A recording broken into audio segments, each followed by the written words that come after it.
From Cultura Media House, presented to you by 786 Sports, it's El Big League Show, featuring Adrian Lorenzo. Now hitting, Danny Enriquez. What's up, everybody? Welcome to El Big League Show. My name is Danny Enriquez. This is your one-stop shop every week covering all of baseball, MLB, college, international, you name it. This is our first live show. We're breaking this up to segments later if you want to catch up, but we're live. The chat is open, answering your questions, trying to give you a front office perspective on what's happening in the world of baseball. And to do that, of course, I am joined by former MLB exec, two-time World Series champion, renowned artist, and really becoming more renowned as a podcaster these days, Adrian Lorenzo. Adrian, how we doing? What's up, man? Doing great. Happy to be doing this live venture and then flipping it over to this format. I think it's more natural to the way this already goes, and I'm hoping it connects in the way that I think it will. So we'll still be doing a lot of the medium form segments and things like that, but this will be a cool weekly platform. I'll tell you who's not connecting often enough. That's going to be the Baltimore Orioles. We're recording this in Miami, Florida. I don't think anybody in this city or really many other cities expected the Marlins to have a better record at this point than the Baltimore Orioles with that group of position players that they have. I mean, listen, obviously there's still time on the clock here, but not so much for Brandon Hyde. He's out the door. Former coach of the year as recently as 2023. Skip Schumacher was also coach of the year that year. Both gone for different reasons. Where are the Orioles at, and where do they go from here? The Orioles are in a suboptimal position here primarily for the reason that they did the right thing. They built up their position player core group to an extent where they have at one point projected star players in Adley Rutschman and now in Jackson Holliday, and they've made some other signings, drafts, selections that have netted them this interesting position player core. But right now the pitching isn't sufficient or producing sufficiently enough to keep you winning at the AL East level. I mean, they're playing in the AL East. The Yankees are good right now. The Red Sox are good right now. The Blue Jays everybody's competitive in that division. Tampa Bay, the same thing. So you can't perform just average offensively to get over the hump pitching wise. Like, no matter how you slice them here on, let's call it baseball savant, no matter how you slice them in terms of pitching, they're toward the bottom of the league, bottom third, bottom five, all sorts of different metrics. But it's hard to win, and sustained winning is difficult at a high level when you're not pitching at a requisite rate to get outs and reduce runs. And look, even on the hitting side, you're talking about 25th in runs, 24th in on-base percentage, 25th in steals. You do have some power, top 10 in home runs, but a lot of guys struggling, a lot of guys that you were counting on, Heston, Kjerstad, kind of the top of that list. Kjerstad struggling at the plate, struggling at the field. Number 2 pick out of high school, former top prospect. He's not alone, but he's kind of been a symbol of a lot of this. And really a lot of what you hear from Orioles fans is frustration at both the pitching, guys like Kjerstad, and really some of the moves that have been made. I think back to Kyle Stowers and Connor Norby going to the Marlins in exchange for Trevor Rogers. Trevor Rogers still in AAA, not been able to really impact that rotation in a positive manner. Look at Stowers, what he's doing, one of the better hitters in the league right now, which is I don't think anybody saw coming, even in the most optimistic projection, but it's happening. And then also you're Connor Norby being an everyday player. If you're an Orioles fan, how do you improve the starting pitching without being desperate and making moves that, may go sideways on you? It's a tough window to be in, but the Orioles are finding out like the necessary price to compete at the highest levels. You can't just build up a fully homegrown system, right? You have to supplement with free agents. You have to, if you want to sustain winning, right? And if you feel like you're in your window, You can make the argument that they're still in their upswing, and maybe they set such a precedent last year that, okay, we're here now and we're here to like be in our window. But the reality is Jackson Holloway still on the Holliday, I'm sorry, is still on the upswing. A lot of these players are still young players without that track record of being, that dude. Anthony Santander not being there, that's a big, obvious switch hitting advantage on either side of the platoon that's no longer there in the middle of your offense. That should be recognized, at least, that the guy in the middle of your order producing a lot of your power is no longer there. You need to supplement that with something. You need to insert something of requisite value to maintain the level that they had, which wasn't good enough to progress too much into the AL East to begin with or into the postseason. So I think they're feeling that, and they're experiencing a downtick in pitching production, as well as playing in a small park. So it's highlights the importance of adding and supplementing to the rest of your roster. Even if you build a core, you draft and develop your own core, there needs to be, especially at the starting pitching level, it needs to happen, because you can make the decision. You want both good core of young pitching and good core of young position players. That's optimal.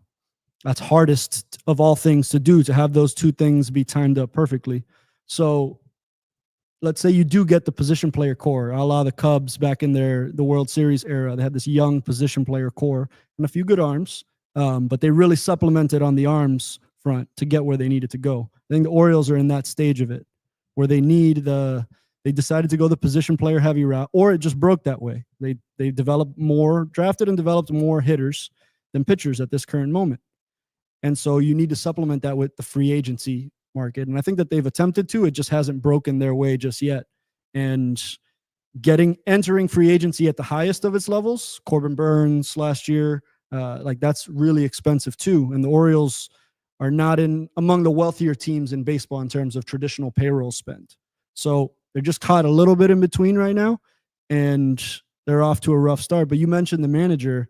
I think it's unfortunate that the manager gets put in the crosshairs of this, but when things don't break your way and you're kind of in your window, it makes sense that the focus gets put on the manager. It's like the upside and the downside. The upside is you're the guy when it goes right. When it goes wrong, you're also the guy standing there and facing the media. And I think it's hard for a general manager to relieve himself, for example, or an owner to relieve a general manager, because that's a bigger picture philosophical shift in the entire organization.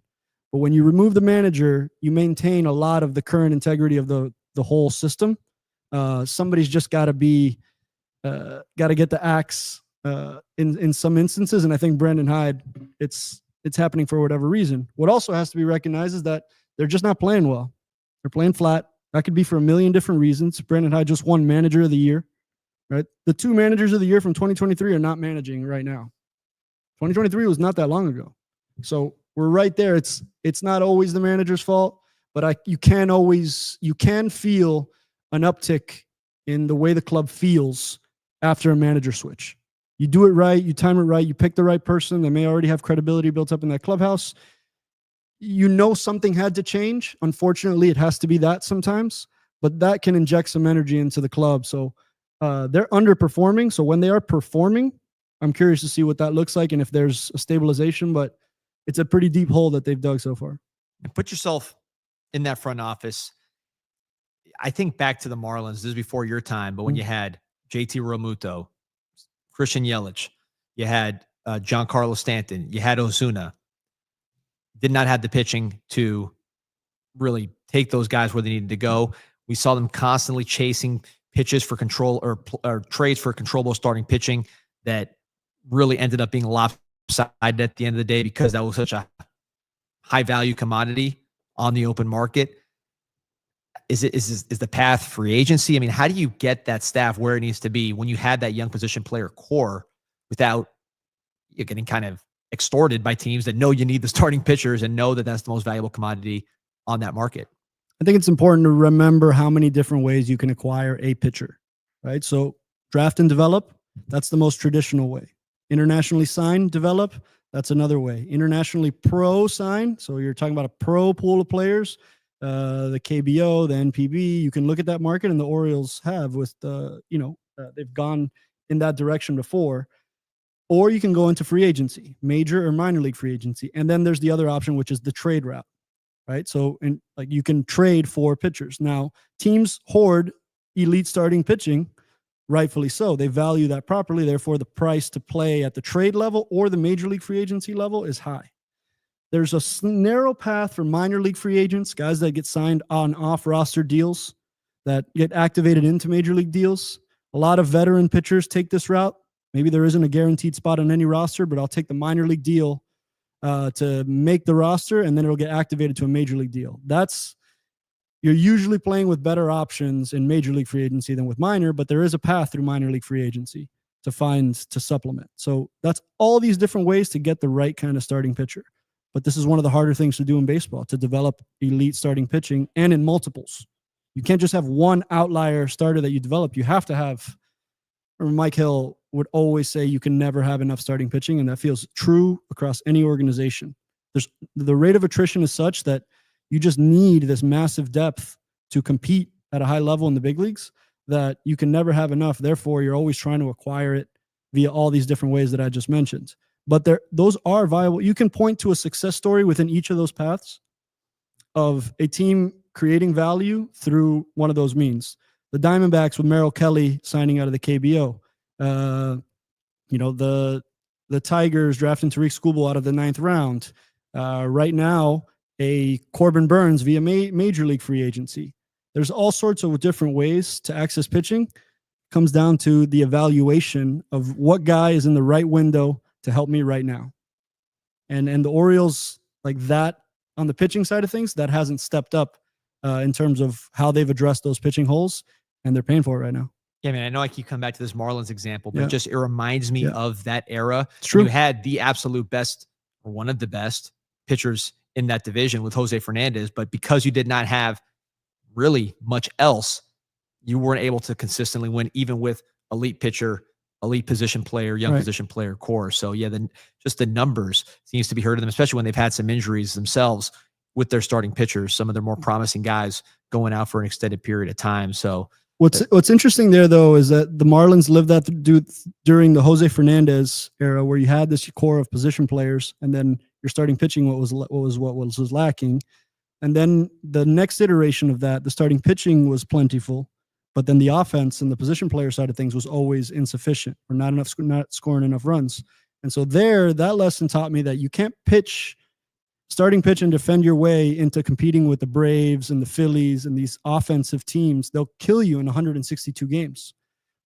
So you kind of have to build with your position player side of things in mind, because you don't score enough runs in big league baseball, you're not going to win. That's amazing that the sign fell there. But you need to build around offense, and then when it's time, build around pitching.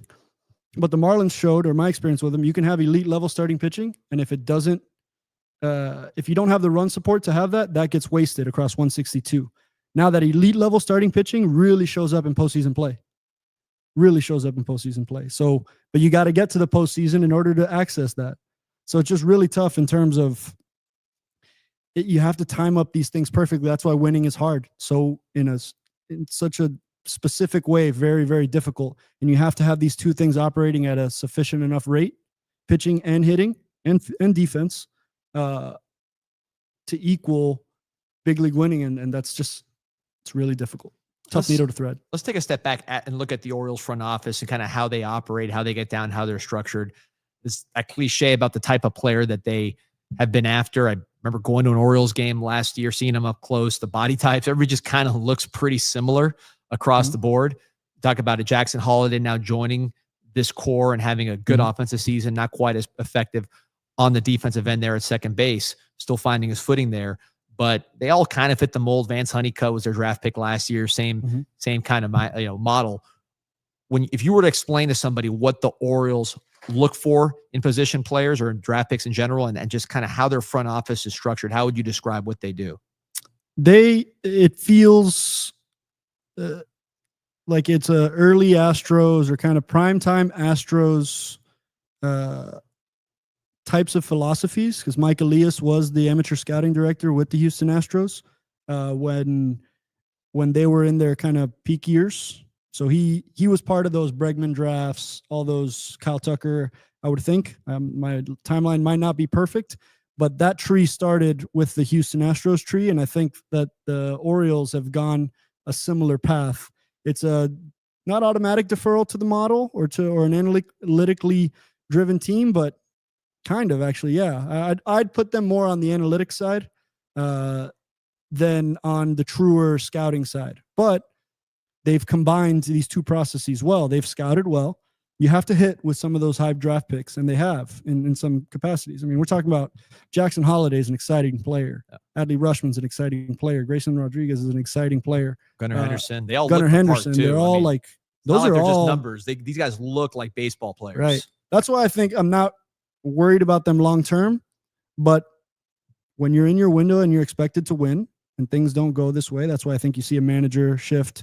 But front office wise, I think they would lean on the analytics side, but have quality scouting as well. So I think that I'd put them in the top half of the league in terms of like combined production across the board. And they do a good job internationally. They're a strong organization in baseball. I know we're not at the deadline, but look, you've obviously made a move here to try to turn things around with the manager switch.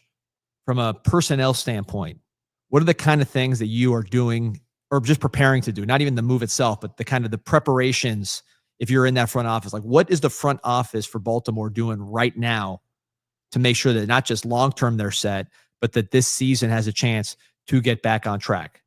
Well, it all starts with like where you sit in the league, right? So like, let's take a look at where they sit actually. When you're, okay, so 11 and a half games back in the division, 9.5 games back of the wild card, and we're 45 games in. So there's still a lot of baseball to play. And so you need to make a philosophical decision. I don't know that they're at that point yet. I think in 2-3 weeks, you'll see how you've been playing and you start to better guesstimate on how you're going to behave at the deadline. Because now if you see that those other teams are outperforming you by a lot, like the Yankees and everybody that's in wild card contention, the Twins, the Mariners and the Astros and the Rangers are all one game back on the wild card. So Blue Jays, Red Sox, everybody's in that hunt. So you need to make a decision on where is this 2025 team realistically. And sometimes your fan base doesn't allow you to think any other way, but go for it. I don't know that the Orioles are in that part of their window yet where it's just, no, we're going to white knuckle this out and we're going to make moves out of it. I think that there are moves out of it. You have to play really, really good baseball for the rest of this 75% of the season to even make it close at the end, and it may not be enough. So you as a front office, you got to make decisions, but you don't make decisions with any of your young controllable core. You're making your decisions on your veteran starters on expiring deals, the things that are only controllable for now. Those are the deals that you can make right now, but it's also signaling to your fans that you don't feel you're competitive in this window. I think it's too early for them to make those decisions now, but they got to be thinking about it almost 10 games back this far in of the wild card. So, and the division's not going to get any easier. And look, at one point it looked like a surplus of position players, and now that surplus isn't quite, a surplus anymore. If Kjerstad's not a guy, Stowers is out the door, Norby's out the door, Cowser, you get him back from injury. It's kind of like these are the guys, right? It's yeah. You run out of firepower at some point. So it's maybe some of this also is just internal improvement from a Gunnar Henderson, who's still obviously a great player, but he's not at the pace he was last year. You expect him to kind of get on track. Adley Rushman, same thing. Getting Kowser back, maybe some of these things get them where they need to be. So from an offensive standpoint, at least.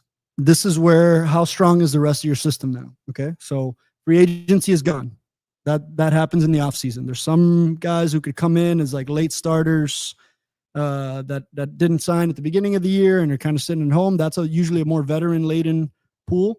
But now, how good is your farm system? How many assets do you have to complete starting pitcher trades? If, let's say, you wanted to get back in it, you have the assets to make deals. They have some really interesting prospects, Samuel Basayo, Kobe Mayo, Enrique Bradfield Jr. They have some prospect depth because they've drafted well and they've internationally signed well.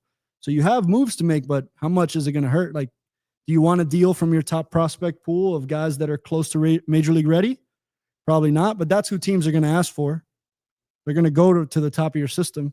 So if the middle tier of your system is also strong and you can make deals from prospects in the middle of your system, that's a best case scenario. But that means you have to have a good system. With Basayo being, is it Basayo or Basalo? Basayo. Samuel Basayo. Yeah. So with Basayo, big boy, powerful catcher. Obviously, you have one of the best hitting catchers, one of the best catchers, period, right there on your major league roster. Is that the direction you go with a pretty big chip there that's not necessarily plug and play at his most valuable position? It depends. If it's ready to pitch in the big or to produce for you in the big leagues, then you have that discussion. And the catcher is a position where you don't pencil in your catcher for 162 games, especially if he's an offensive catcher and you have the DH to work him in. There's the timeshare at the catching position is more of a real thing than at any other position. Because you just don't expect a catcher to catch 4 games in a row, even, or 5 games in a row. You kind of use that other guy a lot. So they can do that here and then flip Basayo into the DH position. But again, if you want to fire your best bullets and activate that service time when he's in his optimal window to do so. If they decide this is not the year for that, I don't see a quickness to pull that trigger. So they'll let that mature in AAA. And then there will be a time, July, late June, July, where you're not worried about the service time issues anymore and you activate. But then you're looking at it as a developmental year. Like, how can in the second half of this year, this player assimilate into the big leagues? But that often comes at the expense of your competitive window. So it's tough. It's tough to get caught in between. And it's very real that a team could get caught in between, even when you're in your window. Baseball America covers last year. We're talking about how high flying the Orioles were because of how good they were at the big leagues and how many prospects they had coming up. And I think that's still true, but they're going to have to throttle up on the pitching side of things in order for it to catch up to the hitting. One player that could really help the Orioles, Nathan Eovaldi, a guy that we've watched for a long, long time. You had up close exposure with the Boston Red Sox. Really an amazing story with Nathan Eovaldi. I mean, when he came up, I remember him when he was first acquired by the Florida Marlins at that time, the Miami Marlins. The velocity was kind of the calling card. He was not a guy that you'd expect to be pitching at this level this far down the line as his velocity ticked down. I mean, he was kind of a wild horse at that time. So what has allowed him to not only maintain his effectiveness, but really increase his effectiveness as his career has gone on? I think pitching is a really interesting thing. First of all, an 11th round pick by the Dodgers in 2008 out of Alvin, Texas. Right. So here's a high school draft in the 11th round who probably could have gone to a pretty good school, had good stuff, but gets selected out of high school, and the Dodgers enticed them with enough early on. We've talked at length about the Dodgers and their ability to draft well. This goes back down to 2008. But in that era, I can't remember the context of when they moved him or why they moved him. The initial deal where he gets dealt in is, we were talking about it earlier before the show, Danny. Who's in that trade? It's all the way at the bottom. So the trade from the Marlins and the Yankees, you're talking about Phelps coming to the Marlins, right? Martin Prado, who was a solid veteran for the Marlins. Domingo German, who ended up pitching a perfect game, goes out to the Yankees. Obviously, he had off the field stuff. Right. Phelps ultimately becomes Pablo Lopez for the Marlins. Pablo Lopez eventually becomes Pablo Arias. That's really two of the Marlins playoff runs, with Pablo playing a big role in 2020, Arias in 2023. Now Arias has since been traded. The centerpiece of that deal, Dylan Head, playing good at the A level. But it's an interesting trade. On the Yankee side, they really got nothing out of it other than the perfect game from German. But German or Herman gone after that due to the off the field stuff, and then Eovaldi never really got it going. So, but even in the original move is he was part of the Hanley Ramirez deal that sent Hanley to the Dodgers. Oh, wow. So original from the Dodgers to the Marlins in the Hanley Ramirez deal. Randy Choate was also in that deal, I think. And then that trade that you're talking about to the Yankees then goes on to happen. But then he goes through, released by the New York Yankees, signed as a free agent with the Rays, traded by the Rays to the Red Sox, then signs as a free agent with the Red Sox, and goes on to, after he does his thing there and wins with them in 2018, reestablishes himself. Really interesting track to then sign some pretty major free agency deals later on in his career. I absolutely love stuff like this. I think he's enjoying that second wind in your career as a starting pitcher that you hope you would have for a good team. So he's 35 now, but look where he's at in the pitching run value stuff. As soon as let me add it to the stage here. He's in the 100th percentile in pitching run value, 99th percentile in fastball run value, 95th percentile in breaking ball value, and 86th percentile in off speed, all while holding a walk rate in the 96th percentile. So he's just without the same fastball that he had, average fastball of 95, 94 and a half. But look at the breaking ball and the off speed, like all the weapons are working. Fastball's working. Split is really working. The curveball is working. The cutter is at 20%. So it's a really even pitch distribution. He's fun to watch right now, and he's proven that you can take that path of a later round pick, proving that we don't have the scouting thing figured out completely, at least. And now he's impacting at 35 years old, impacting the major leagues at the 1% and 100th percentile level. So, and look at the web of trades that have happened after those initial moves. I always find that fascinating. Like, what happens once a player, like, did you know that Nathan Eovaldi is connected to Dylan Head in this way that circles all the way back to contemporary time, even though that trade happened 2009, 2010. Yep. Really cool to have a pitcher be able to find money, production, and elite level production at 35, 36, 37, 38. There's been this wave. Verlander, Scherzer, now Eovaldi, these guys that age, Charlie Morton, they age really well into their late 30s and early 40s, and you can still make money there and still provide significant value. So the Orioles, like we just talked about, they could have been in for Nathan Eovaldi. That would have been playing out for them well right now. They didn't. Texas did. And Texas is benefiting from that right now. A guy you also want in the postseason too, right? Given that he has that experience, right? And he has some dominant traits. It's amazing looking at his, baseball savant. You can go back a decade and kind of go through the years and see how it changes. Going back to 2015, you're talking about his off speed was always there with 896 off speed run value, but the fastball, the breaking ball, nowhere near as effective. And the fastball velo at that time, 97, 98. So you've seen that decline and everything else tick up. It's again, you look at the what you see in 2015, 2016, and what you see now. It's like two different pitchers on the numbers. It shows you that velocity doesn't drive all production. There's a pitchability component. So if you look at these percentages, and Baseball Savant is a really cool, you let this little icon play right there, and it'll give you the progression of year over year value and production. And what's shown up later in his career is the breaking ball, right? Like the off speed and the breaking ball, and that splitter gets to show up in a much more prominent way than when he was just a fastball dominant pitcher, because he had the elite level velocity. There's like a pressure to pitch with your fastball when you have that velocity, but not all guys' fastballs play at an elite level to be able to rely on 60, 70% fastball. So what you're seeing here now with him is true pitchability. It's 29% four-seam fastball usage, 29% splitter usage, 21% curve, 20% cutter. So true usage, even distribution almost across the entire arsenal. And I think that's why he's finding the success that he's finding. Another guy who seems to age like wine, that is Freddie Freeman. You mentioned he might be the most consistent bat of our generation, sitting firmly in the 99th percentile of batting run value here. What I always loved about him is his base running. The guy's not the fastest guy, 14th percentile sprint speed, but always a very good base runner, even at his size. Go think back to his draft class. He was a second-round pick of the Braves out of high school. And you had Jason Heyward right there at the top of that.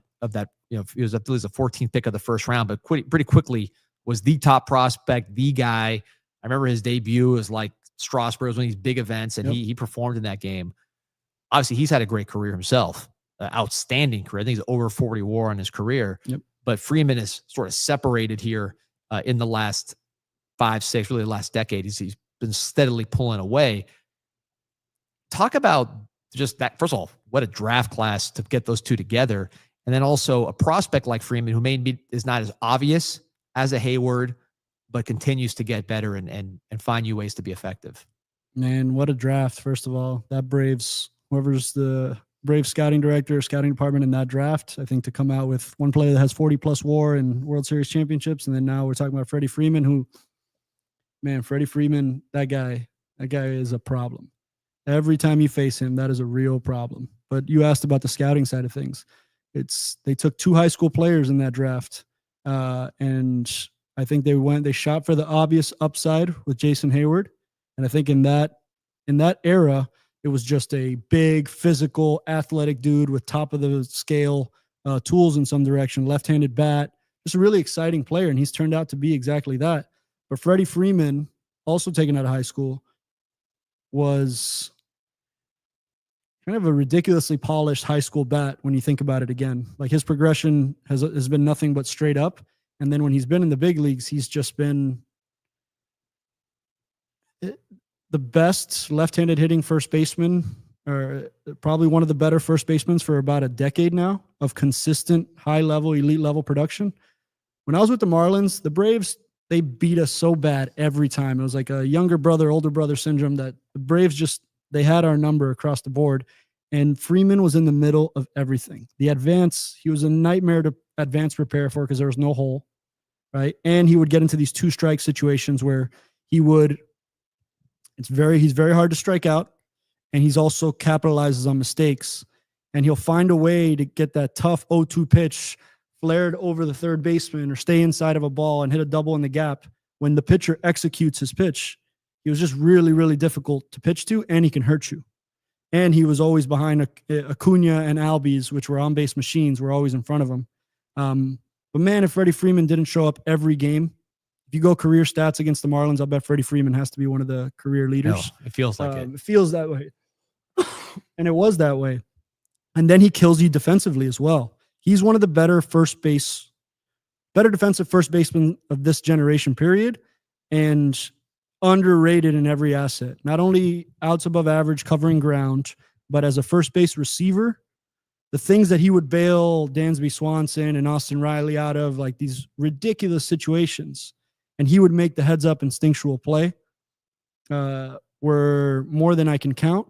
And then on the bases, he makes good decisions too. He's not a burner, but he's just got high level instincts, and he always knows where to be. Really accurate thrower as a first baseman. If you go back to that 2020 season, there was a game that ended as we were trying to clinch in 2020 to get into the playoffs. And Freddie Freeman, Monte Harrison goes from first to third on a really heads-up play, thinking that nobody's covering. And Freddie Freeman kind of, not Derek Jeter shuffle flip level, but that level of IQ and knowing where the ball should go, for him to make a throw to third base and get Monte Harrison, who was already making an elite level instinctual read himself, but Freddie Freeman was just one step better. I'll pull up the highlight on the edit because it's worth pulling up, but just next level instincts on both sides of the ball. But most of all, the most consistent left-handed bat that I've seen in this generation. Great to talk about that draft. I went back and looked. The guys they didn't sign and still drafted: Brandon Belt, Craig Kimbrell. Ultimately, they ended up getting Kimbrell down the road, but a pretty good scouting going on there. Yeah, I've heard people talk about the top hand of Freddie Freeman. You breaking it down. Obviously, you were a left-handed hitter yourself. When people talk about his top hand and how effective it is, what are they trying to say? I think this one's really complex. I think hitting coaches can attack this in all sorts of different directions, and I've gone through versions of this this conversation. It really depends. I think Freddie Freeman has an elite level top hand strength, because the top hand, I think, is what manipulates the barrel more than the bottom hand. The bottom hand, a lot of the time, is along for the ride, and the top hand is doing a lot of the action. So I think because of how elitely Freddie Freeman works inside of the baseball, I got to imagine that top hand for him is a major part of his pregame routine to make sure that top hand is in a good place. That's why you'll see guys do one-handed drills. I don't know what Freddie's individual drill package is, but it feels like it's a top hand heavy or top hand guided overall approach, because it just feels that way. It feels like it's a really handsy inside of the ball swing, and you got to be able to leverage it with that top hand in order to be able to do that. And so I'm sure they do drills to activate that, mental cues that he's given himself to, like, to activate that. But I'd be curious to know what that pregame routine is for Freddie. And a right-handed thrower. I know you've talked about the debate between kind of the left, right, and how that works. So he'd be an example, right, of somebody who it throws with a different hand than what he swings with. So switching gears, talking about another superstar player for the Los Angeles Dodgers. We probably could do this every single week, but this is someone near and dear to your heart, someone who you really watched his development from somebody who was a good prospect, by no means a ordained superstar, to what is now one of the marquee players in all the game. Certainly my son's favorite player, a lot of kids' favorite player, and somebody who, even as he gets later in his career, finds new ways to change his legacy, really, because we're talking about Mookie Betts as maybe the second best shortstop in baseball behind Bobby Witt. I mean, he's in the conversation. Of course, Lindor, Perdomo, Jeremy Pena's playing great. Dansby Swanson always has some nice stuff going on. Talk about Gunnar Henderson. He's going to get going. But, I mean, Mookie Betts, who's not even really hitting at the level that he's used to, you could expect that to tick up here towards the end of the season. Just the defense that he's playing with, 93rd percentile at shortstop. This is something I didn't realize he had in his bag. We talked not too long ago about the transition of Javi Baez from short to center. I think this is the biggest transition from the outfield to playing everyday shortstop. I think everyday shortstop is the hardest position in baseball to play, in my opinion. It feels like the most demanding and the most defensive pressure is applied to that position. It comes up in every scenario. You're in the middle of the field. You're involved in every play. When you're a scout, you're looking for shortstops first. If you could find them, there's a reason for that teams gravitate to that position. They're just in the middle of all the action. And to have a cornerstone franchise shortstop as a building block of your organization, that's number one with a bullet if you can get it. What's interesting here is Mookie Betts, man. Mookie Betts he's my favorite player in baseball, and I think I'm not alone in that. Eli, your son, like I think there's a reason for that, and I think it's also really well earned. First of all, elite level teammate. We mentioned it here, voted as the number one teammate guys would want to have, but also really just an elite level producer at the level of Freddie Freeman. Ridiculous consistency for a long, long time. And I watched the arc happen from the beginning at the Red Sox years, where he was starting to transition into right field from second base. And Pedroia was there, so it made more sense to at least open up the outfield as an introduction point, because he was ready offensively. Flew through Greenville, flew through Portland, crushed Pawtucket in AAA, was just ready to go. But that position wasn't open at the time. Dustin Pedroia was, Dustin Pedroia. And so he took to the outfield and then ends up becoming the best defensive outfielder in all of baseball, winning multiple Gold Gloves. I think at a certain point was graded out as the highest grade you could have as a defensive right fielder: arm, range, completion of plays. You go to the World Series, there's all sorts of plays that he's made in clutch moments, to then now at 32 years old, switching back into shortstop and now producing at a, like, what'd you say, 93rd percentile in range. I see 89th percentile here in OAA for the best team in baseball, for the reigning champions and the first place Dodgers. So what more can you say? Elite level athleticism and elite level instincts. It seems like the Dodgers have a bit of a type. One thing is identifying, and another thing is being able to secure it. Because the Dodgers, the first piece they secured in their entire thing here, for me, feels like Mookie Betts. That was the player they did everything they could to acquire and then lock up long term. And I think that's been one of the better decisions in all of baseball across the past 7-8 years. It's hard to argue against it. You had an elite level shortstop, elite level winner, right? And Corey Seager, he goes out the door. And now you're back to having a great championship caliber shortstop. For those who don't know, you were part of the Red Sox organization during this rise. So at any point, was shortstop, I know we talked that infield was really how he was projected, but was shortstop itself a position that was discussed with Mookie Betts? Xander Bogaerts features prominently here as well, because Xander Bogaerts was projected to continue to play shortstop as well. An infield of Xander Bogaerts and Mookie Betts, it wasn't hard to get excited about that duo, right? And context matters. It felt more relevant to be able to do that, and more important, not more important, but it felt like that was the configuration that fit the most. And they were traveling together in the minor leagues. So you can still only play one guy at each position as they're traveling together through the minor leagues. Xander gets there first, and by that time, Mookie's playing a lot of second base, but it's a way to get everybody in the lineup. And in Boston, there's never a year where you can take your foot off the gas. So even though in the Red Sox in 2015, 2016, those weren't great years for the Red Sox, and those were Mookie and Xander's establishment years, right? And so the spot isn't always available. And so you learn something else. You play right field, and, you know, he played an elite right field at one of the hardest right fields to ever learn, which is right field at Fenway Park. That's it. And here we are today talking about him as an elite level shortstop at 32 years old. We as fans talk about winners, right? And baseball is not basketball. It is not football with a quarterback where you have so much control over what happens and the decisions that are made that you can directly influence winning or losing at the highest level. I mean, obviously, you have to wait your turn, right? In baseball. Is the idea of someone being a championship type player, not just talent, but a championship type person, is that something that fans kind of focus on, or is that something that is real within the game? That's a great question. I think it's definitely real within the game, but I think the fans are right to appreciate it the way I think that they do. And I'd say that the highest level organizations will emphatically make the argument that it makes a difference. I think managers would make the argument that it makes a huge difference. And therefore, the right general managers and owners also should understand that it makes a huge difference. But it's one of the harder things to quantify, qualify, identify. You can be a great guy. You can be a great human being, a great dude, nice to others.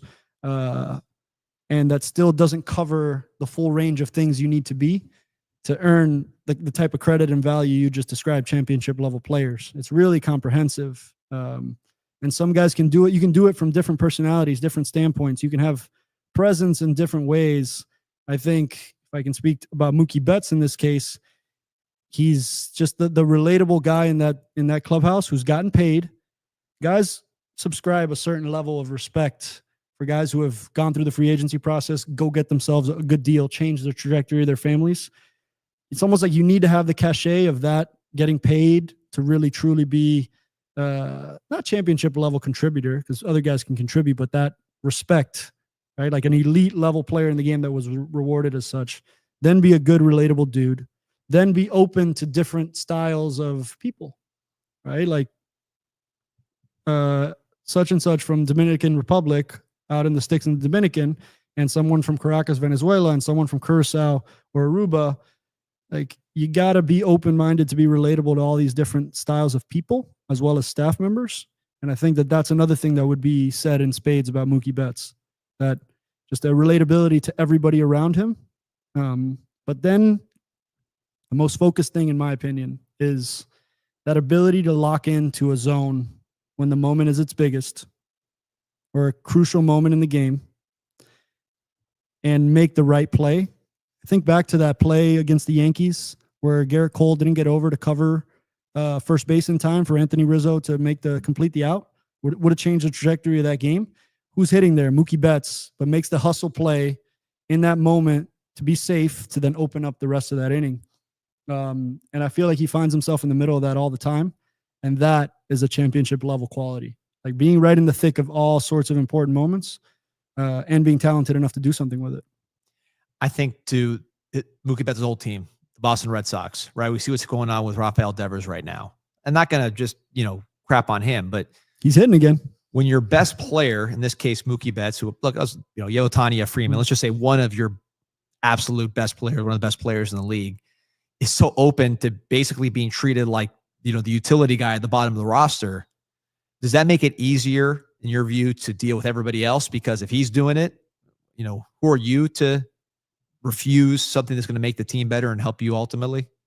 Without question, it certainly sets a tone in terms of how you're going to operate. If if the player on your team or one of the players is showcasing an ability and a willingness to do that on any night, if you give him, like, that's a manager's dream to have that kind of flexibility and versatility.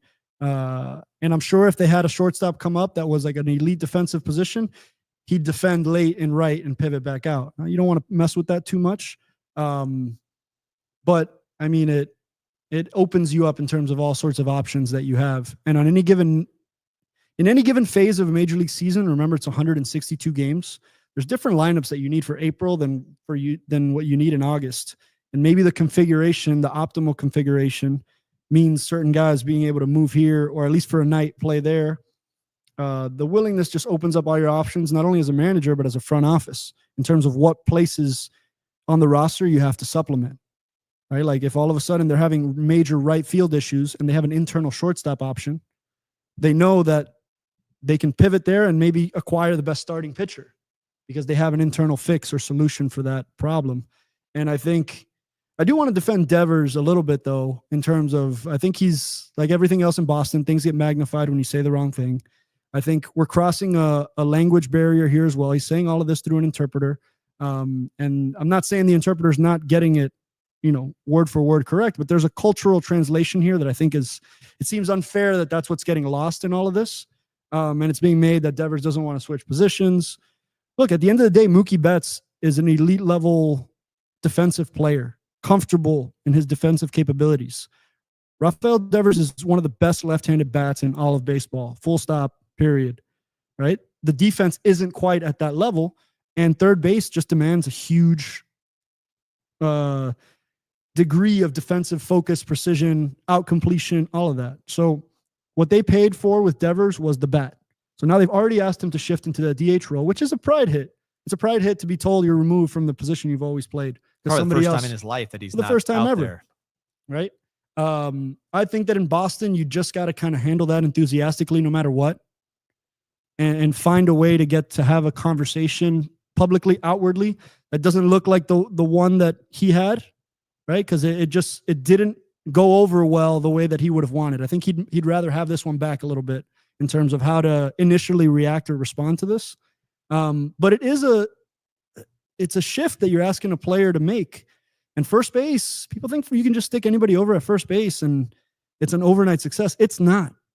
First base can be the most consequential position on the field. Until you have a below average one, at least as a receiver, you don't realize just how important the position is. But as you get tighter and games get later into the season, you play postseason ball, first base defense gets magnified. And players don't like to go out there and get embarrassed. So anybody could say like, oh, it's going to look bad for a couple games, but we'll all put up with it. Bullshit. Like people are going to not like it if defensive errors, consequential ones are made. So I don't know. I don't blame Rafi Devers for not jumping at the opportunity to now do something he's out of his comfort zone doing, which then affects the offense. And then he's a bad offensive player now because he's thinking about the defense so much. So how much do you gain by that move? And that's why the Red Sox have an open DH position. He's that. There can be a way to work around that. It doesn't have to be with him at first base. They've had some pretty good DHs over the years. I can think of one that had a pretty nice, long, correct, impactful career doing what you'd basically be asking him to do.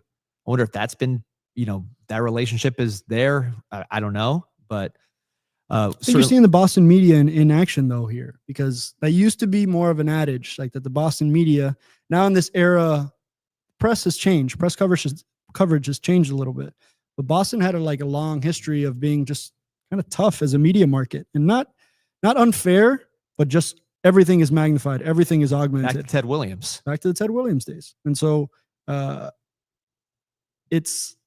you're seeing that, and I think that's feeding the national narrative a little bit. But he's starting to get hot again. I think he has a hot month offensively, and we're not talking in the same way. We're talking about Mookie Betts, talking about Devers.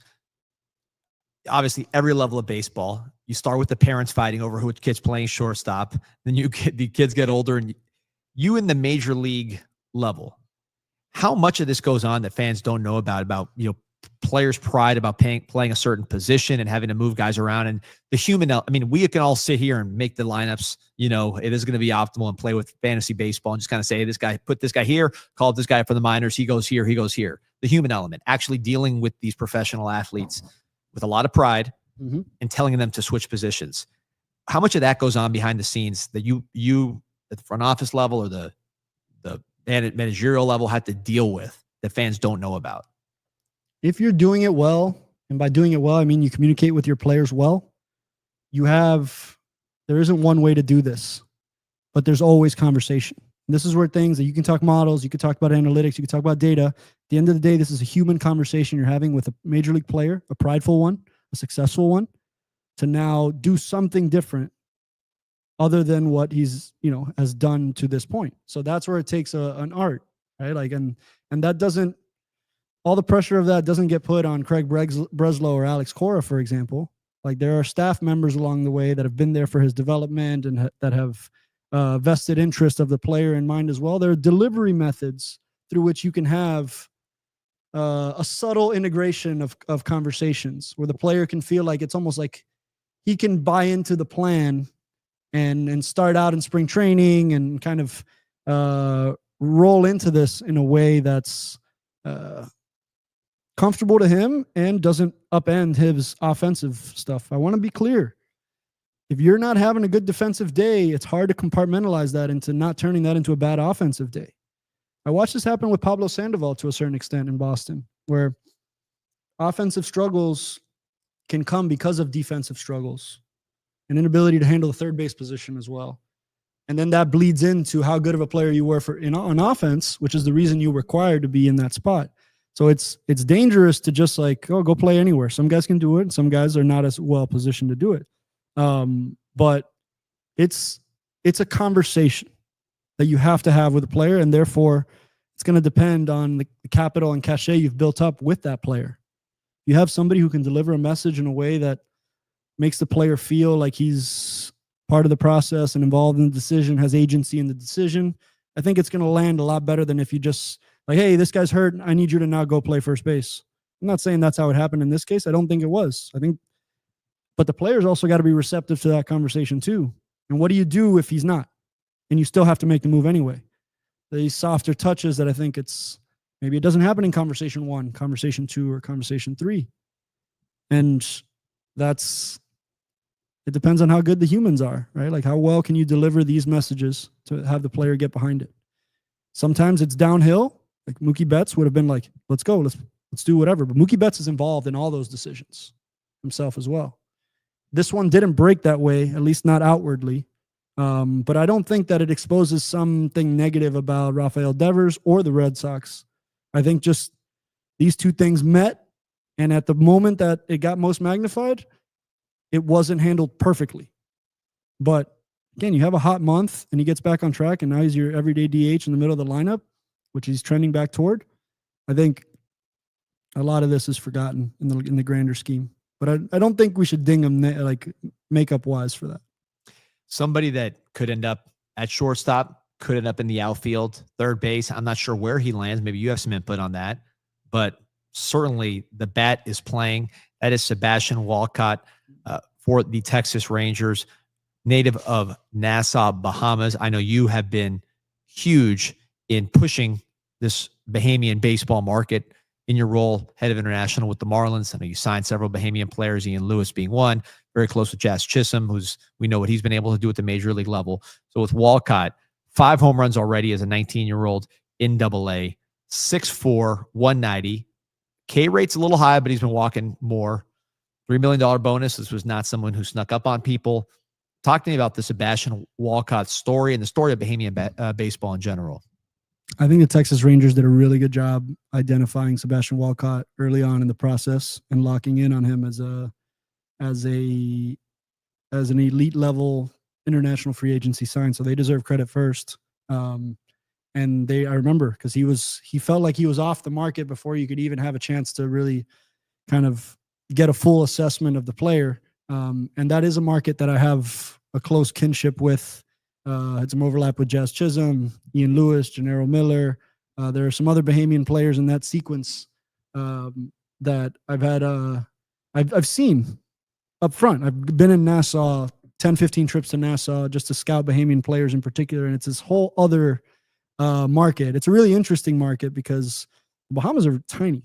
And Nassau, it's really only played in Nassau. There's some Freeport, some ball being played in Freeport, but for the most part, when you see a Bahamian player he's from or playing in Nassau, there's 2 fields when I was scouting it. Now they have a beautiful stadium that they inaugurated a couple years ago. But most of the videos from Bahamian players is on a dirt patch field in Nassau. And that's one of 2 programs that is really producing players in the Bahamas. And there's no high school league. There's nowhere to really see higher level pitching. So a lot of the time, the Bahamian players have to go out into the perfect game circuit or to the travel ball circuit to see higher level pitching so that they can showcase themselves against good pitching. Because when you go into the Bahamas and host a workout or a tryout, it's really position player dominant with not a whole lot of pitching coming out of there. So you imagine, how do you sharpen iron versus iron if it's like really imbalanced on position players versus pitchers? And so Walcott was able to do that. What I do remember from watching him was elite level projection on the frame. Long-limbed player. So you have to make sure that the long-limbed players can stay connected and stay inside the baseball. It's really hard to do. Taller players they're just tougher to project hitting wise because their hands, they have a lot more space to have to get inside a baseball. And so it's just harder. And he had that. And that would have been one of my, well, let's see if this big guy can hit or get inside the baseball. Man, he did. Bat speed, bats a ball. There's a little bit of swing and miss right now, but it's a really flat bat path. And he can really leverage the baseball well, especially the pull side, sees it good right now. And he's impressive when you see him. When you get up on him physically, he's an impressive young man. And kudos to the Rangers for identifying that. I think that's one that you hold on tight to. And he's worthy of our prospect spotlight this week. He's, 19 years old in AA? Let's see. Yeah, he's 19 and 66 days, already in AA. It's not uncommon for guys to make the jump from AA already to the big leagues. Hitters, it's tougher. I think you should make a stop in AAA. So this could get really interesting fast, because if you prove that you could hit at this level, and he is to a certain extent, at least he's not overmatched. Then the gap is not that much. There's some professionalization stuff that needs to happen in AAA. That's more approach cleanup. Can you string together multiple weeks against unfavorable splits, right, not just kill left-handed pitching and then be getting dominated right. Those are the kinds of things that I think will need to get figured out at AAA, because the AAA is more for the craftier player, the guy who's pitched in the big leagues and is now bouncing back and is 34 years old. Whereas AA, performance in AA is really interesting, but because it shows you're performing against the top level stuff and top level tools. AA is full of tools and stuff. It's that we're in between where the grown men, older guys play, but higher than the A-ball levels that you have to progressively work through. So you can hit there, got a good shot, but the K rate has to get controlled. K rates get magnified big time at the big league level. And he's worked on that. The makeup stuff you hear from him is very good. That, handling it as a 19-year-old in AA. Obviously, Bahamas, it's not like other countries where there's such a clear path. These kids are kind of figuring it out with a lot of money in their pocket. Focusing on the Bahamas, is baseball, I know track is the big thing there. Is baseball behind basketball, bigger than basketball? Like, how does baseball fit into the national landscape in Bahamas? I think because of Lucius Fox, Christian Robinson, and Sebastian Walcott, guys getting a big bonus changes the economics of a small economy. So now all of a sudden, there's a path to a $3 million bonus. In Lucius Fox's case, it was a multi-million-dollar bonus as well. Same for Christian Robinson. Once that path gets established, now the economy shifts. Now the 10-year-old kid or the parent of the 10-year-old kid now sees this is a real way through, real way out, in a way that might be more viable than an Olympic track route, financially speaking at least, or a basketball route, which may take a little longer. I would say kids still default to track and basketball in the Bahamas, but baseball is now officially a viable outcome to play at the highest levels and get paid both as an amateur and in free agency. We'll see. Jazz Chisholm and how he does in free agency will further that. Jazz goes out and does really well in free agency, which he should do pretty well. Then that's a further establishment of viable career path that could change the trajectory of a family. So therefore, at the 10, 11, 12-year-old level, that those ramifications get felt, because now you believe that if your kid's got talent, maybe not even at the $3 million level, but there's degrees below that. And I love that for baseball, for the global game of baseball, creating careers and life paths in non-traditional markets. And this is one of them. Yeah, I think back to, I took a trip to Bahamas last year.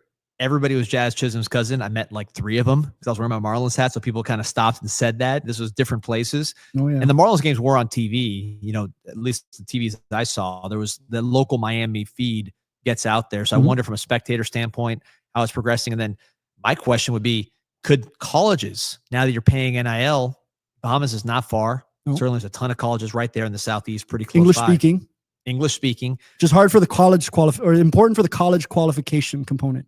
Kids would still have to go and enroll in a college to be a college athlete. And the English component, unless you're going a pure ESOL route, which some international players do, it's harder. So that's a big component to this. Also a big component in development. Sebastian Walcott can get there and progress fast because he's already speaking the language. Suppose somebody from Latin America, that's a whole other angle that they have to, it's a whole other aspect of player development they got to wrap their arms around. And it's not straightforward. It takes time. So the Bahamian players have a slight advantage in that end. Is there any similarities between Bahamas and any other of these markets like Curacao or like where would you compare Bahamas to the places you've been? I'd say Curacao is comparable, but Curacao has about 20, 30 years of a head start in terms of, Andrew Jones and, I don't know, that list, Ozzie Albies. I can go on this list for a little while here. Kenley Jansen. So they've got a little bit of a lead time. I think I'd actually closer to Aruba. So like you have seen players out of Aruba, Xander Bogaerts, and I'm going to skimp on some, but there is a path there, but individual players have to set that path. It's not that there's so many players coming out of the Bahamas every year, but you can make an impact if you spotlight an interesting player. Jazz Chisholm signed for $100,000 by the Arizona Diamondbacks, and it's turned out to have however many WAR in the big leagues. It doesn't only happen at the $1 million level, is what I'm saying. And on the cover of the video game, I'm sure there are kids playing that video game on that island. That's got to be a pretty big thrill to see that on the cover. Let's go to a different island, right on the other side of the planet, with Teruyaki. Got to make sure don't mispronounce that one. Teruaki Sato, sweet left-handed swing. The comparison, Carlos Gonzalez from the Colorado Rockies, just that uppercut, that beautiful, just aesthetically very, very pleasing swing, leading NPB in home runs right now for the Tigers. Father's a national judo champion. Like, to use one of your terms, it just looks right seeing him swing the ball. There's a lot of twitch there. Kind of looks like what a major league player looks like from really just the quick twitch and the explosiveness of what he's doing. How would you break down his swing? I think it's one of those things that's binary. You know it when you see it. Sometimes lefties have an ability to have a swing look prettier. Robinson Cano, Ken Griffey Jr., Jazz Chisholm has a pretty sweet swing. There are other guys that have a really nice fluid swing. And Freddie Freeman, we just talked about. This is one of them. But sometimes guys do it pretty as well, which is nice. Like it's just an aesthetically pleasing swing. But make no mistake, he sets his hands in a really good spot and makes a really good move to the baseball, all while looking aesthetically pleasing. And right now, I think he's at the top of 1 or 2 in WRC Plus in the entire NPB. I don't know offhand when his timeline is to being considered for a posting situation, but Seiya Suzuki from the Cubs and some other players coming out of Asian markets as position players, Ohtani especially, is establishing that you can go into the NPB for a position player and come out with a major league caliber player. And then this one, I think CarGo stands out because if people remember primetime Colorado Rockies prime Carlos Gonzalez, that was an exciting player, one of the prettier swings in the history of the game. And they look similar. They have a similarity that's, I don't want to say uncanny, but it reminded me of him right away. And so he's shot up to being one of my favorite players in the NPB for sure. He has expressed an interest in coming to America. So that's something he said publicly. He's a free agent in 2029. We'll see if anything can happen before then. Sure. As far as posting, however it works out. When you're scouting an international player from, let's say, MPB, what are the traits that you look for to say this not only worked there, but this is going to work against American, Dominican, Western pitching? What are the traits you look for besides just being productive and all that will translate to this style of baseball on this side of the pond? Does he cover the fastball? Does he cover elite velocity fastball? There's some cases where you can see it in MPB, where there are guys at the back ends of games. So you can isolate, all right, what's the historical performance against the fastball? Because if that's in place, and I could say this too for a guy making the jump from AAA to the big leagues, like how do you handle the fastball? Because that's most pitchers' bread and butter, or their 60% pitch, their 50% pitch. It's a pitch you're going to see the most. And at the big leagues, those things move different too. So do you have a historical trajectory of covering fastballs? And I would lock in on that in terms of a transferable skill set. And if you could do that, then if you could do that and not chase breaking balls down and away or splitters out of the zone, you have a really good recipe for success. And notice I haven't said you have to be really good at hitting breaking balls, bastard breaking balls and bastard split fingers and stuff like that. No. Some guys make money hitting like that. But for the most part, fastball coverage. You could do that. I believe in your ability to hit in the big leagues. Fly ball versus more of a ground ball pro. Fly ball, definitely. Yeah. You can't. It's a good question, because if you're burying ground balls even at 110 into the ground, major league infielders that's going to be coming out. So hard contact in the air against fastballs. And that's something we see in Japan, right? Where the ball is on the ground more often. Obviously, not with Sato, he's putting it in the air, but it's so interesting as we see more of these guys. And we talked about, I was just there, the level of interest in Major League Baseball in particular, it seems like it's growing. I've never been to Japan before, but from what I could tell, there's a lot of excitement, not only about Ohtani, but about the World Baseball Classic. And they were showing already kind of roster speculation on national TV, multiple Major League Baseball games going on at all times. MPB is obviously huge, but I was struck by the Major League Baseball focus beyond just Ohtani. Obviously, Ohtani is the biggest star, but it was not just Ohtani, and it wasn't just the Japanese players. It was the sport over there. So I just wonder how much more are we going to see a Major League Baseball influence in that style of play, and vice versa. How many more of those guys are going to be coming this way? Because it doesn't seem to be slowing down. And go back to the economics of it. Like Ohtani goes out and signs the contract he signs, and Yamamoto and Sasaki and all that. It's a viable economic path now too, and so that incentivizes the Japanese player to want to play here because of the dollars attached to the contract. But it also puts an emphasis on the MPB. So the MPB kind of has to take a maybe begrudgingly, because you want to be the top league, but you're going to lose some of your best players to this league. But it's feeding the health of your league too, because if it has to filter through the MPB anyway, you're going to get some pretty elite years of Yamamoto, of Sasaki, of Ohtani that come through Japan.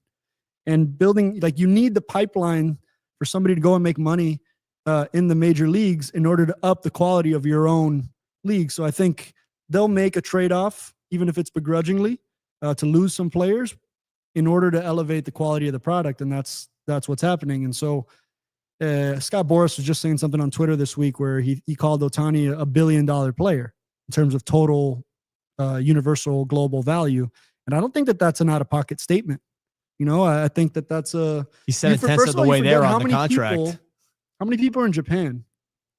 How many people are on the West Coast? How many people are in Asian countries that where Ohtani resonates with as well?